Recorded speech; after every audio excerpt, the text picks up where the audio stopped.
Ukraine has begun to systematically strike at one of the aggressor's most vulnerable areas, internal logistics. This concerns both the railway infrastructure and facilities that ensure the movement of citizens and military cargo.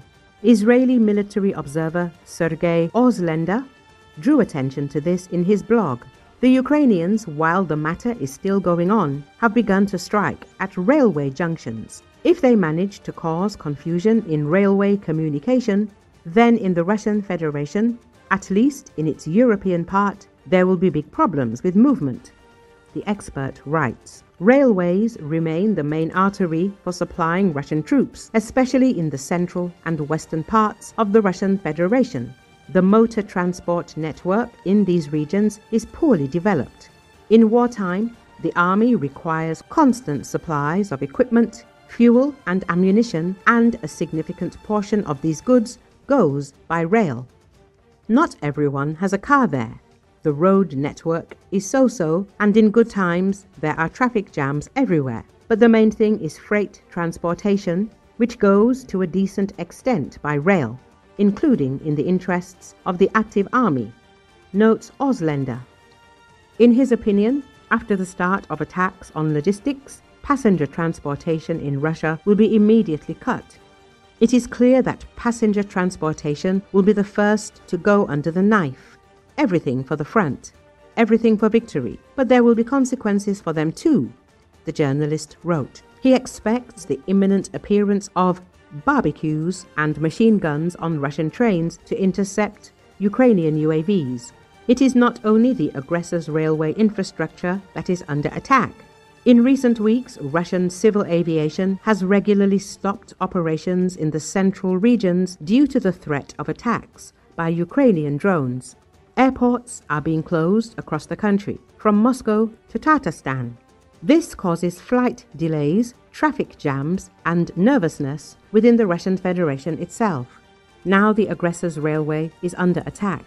This direction is of strategic interest. The length of the tracks in Russia is enormous, and each sabotage causes cascading disruptions in schedules and deliveries.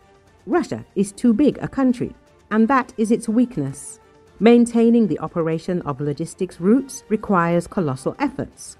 Ukraine, using its drones, methodically disrupts these chains, undermining the Kremlin's ability to quickly supply the army and maintain internal stability.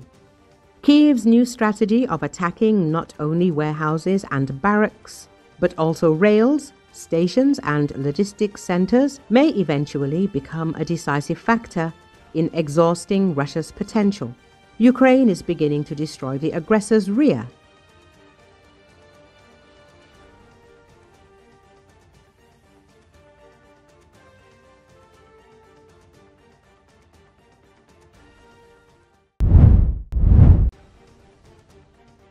The strikes that Ukraine carries out with its drones every night on objects in Russia, including near Moscow, are aimed not only at hitting the target, but also exert psychological pressure on residents of Russian settlements, in particular making them doubt the capabilities of their air defense.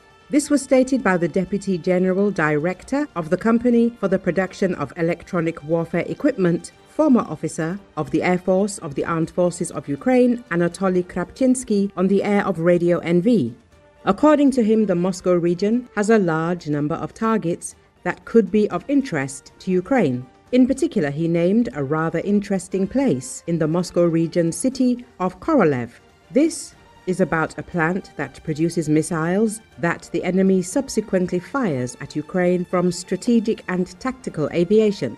We have repeatedly hit some enterprises. Let's remember that our drones even flew into Moscow city, Krapchinsky noted. However, the fact that the strikes occur consistently every night, when the news constantly reports that Moscow is being bombed, is also a means of psychological pressure on Russians, especially residents of Moscow and St. Petersburg, the aviation expert believes.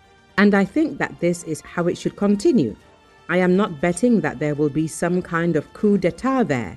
However, the fact that they do not have high-quality air defense systems, that they do not meet the requirements, This may already hint at some kind of political or psychological pressure, he noted. Earlier, drones attacked Moscow and the Moscow region on the night of July the 20th, causing fires there. The Russian Defense Ministry reported that 16 drones were shot down. Moscow Mayor Sergei Sobyanin stated that cars caught fire from falling debris and a residential high-rise was damaged. In addition, due to the UAV attack, all Moscow airports, Sheremetyevo, Domodedovo, Vnukovo and Zhukovsky stopped receiving and sending planes. On the night of July the 18th, drones attacked Moscow and Zazinsk. Russian media reported that at least 4 drones were shot down as they approached the capital. In Zazinsk, Nizhny Novgorod Oblast, at least 10 explosions were heard, according to local residents. Also at the Nizhny Novgorod airport, which is located about 25 kilometers from Zazinsk, a carpet plan was introduced.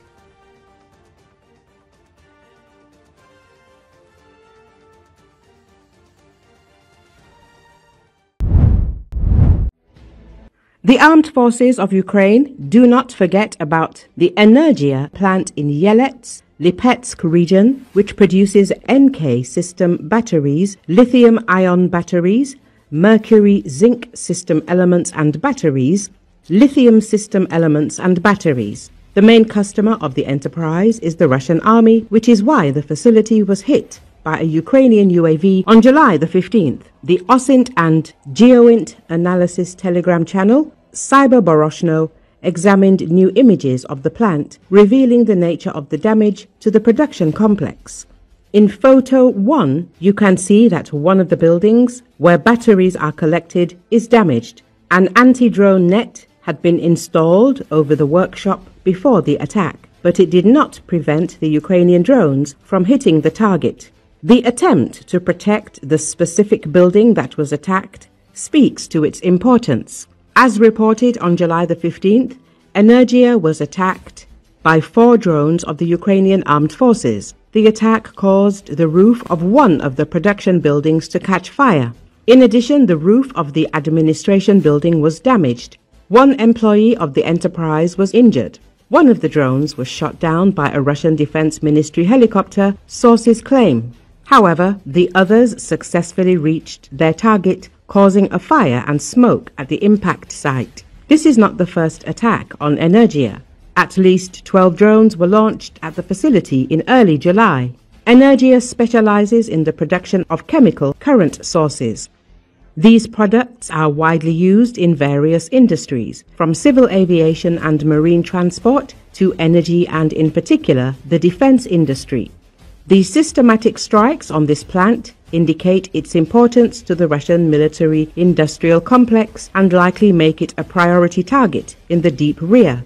As in previous cases, the Russian authorities did not officially comment on the incident. However, the fact that a strategically important facility was hit again and again highlights the vulnerability of key enterprises in Russian regions. The Energia plant is under Western sanctions and is Russia's largest manufacturer of chemical power sources.